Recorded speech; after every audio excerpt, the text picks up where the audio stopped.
Binigyan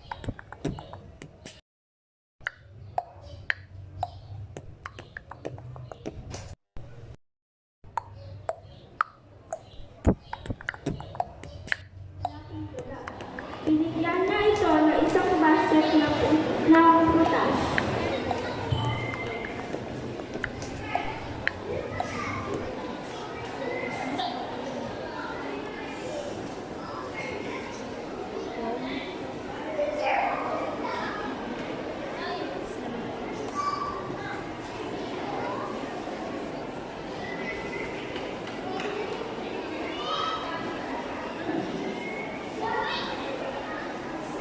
Ngunit kapag may sinaktan ka sa gubat niya, mabigat ang parusa sa ibinibigay niya.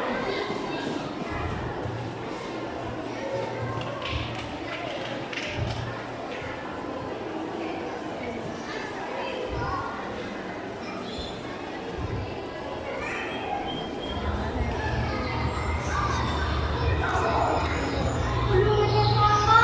Nakala na maling makinig! Inapi ako! Bakit? Ano nangyari dito? Ang mga anak ko ay hindi pala isisilang, ay walang habas, ay napaslang, at si kabayo ang dapat sisihin dito. Dapat siyang parusahan. Titiyak mo ba? Sa maamang gusto. Ngunit ito po ay natitiyak ko. Kung gayon, mga tigre, itatawag si kabayo.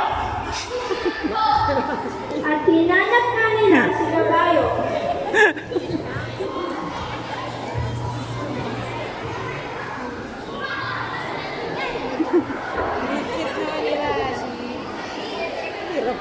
Oo. Ayun si kabayo. Kabayo, kailangan mo sumama sa amin. Pinatawag ka ni Maria Makiling. At sumama nga si kabayo ng balisang-balisa.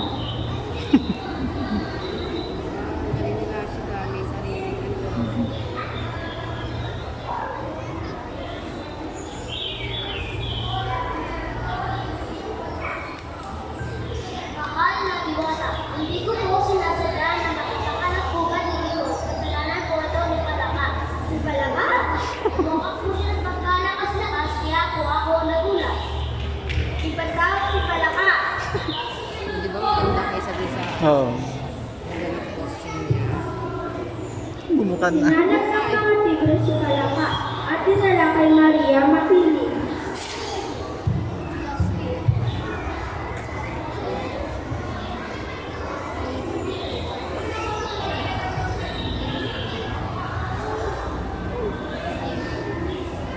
Yun si Palaka.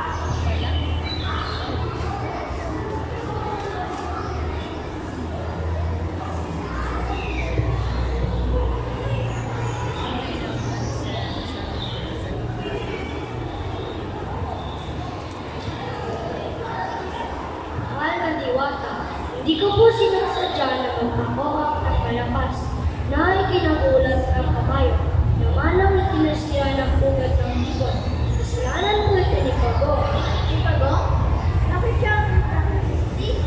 Dahil sumigaw siya ng kaisunog at mawadaling tumakbo na naging dahilan ng aking pagkataranta at pagkuhak ng malakas. Kung gayon, mga tigre, itatawag si Pago. Sinanat ng mga tigre si Pago.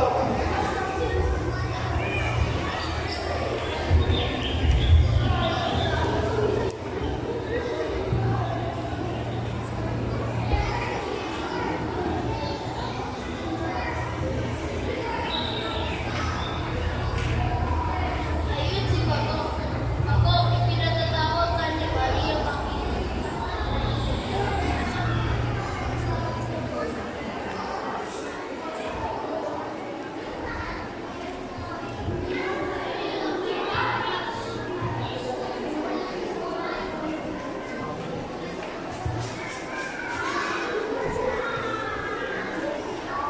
Mahal na diwata, hindi ko po sinasadya.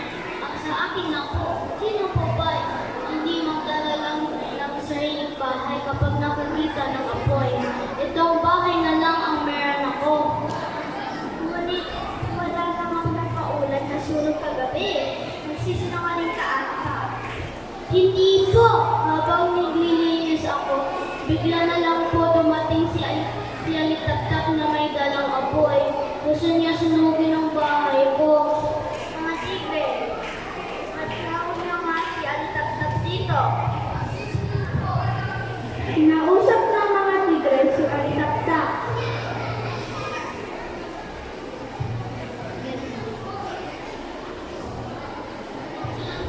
Hmm.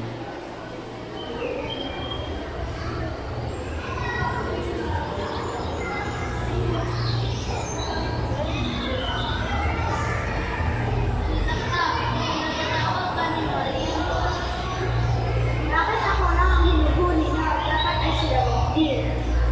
Pues, asan sila? At hinanap na nila sila mo.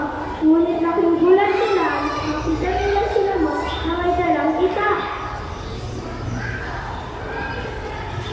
Pwede ba tama ako may dala siyang itak sa mamatay at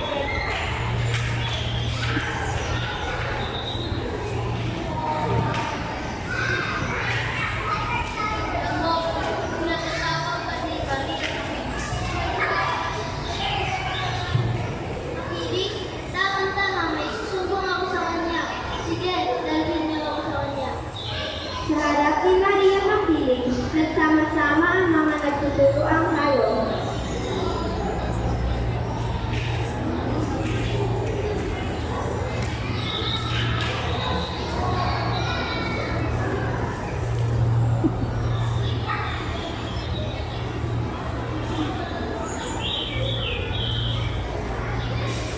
Salamat nila mo ito, may dala siyang itak.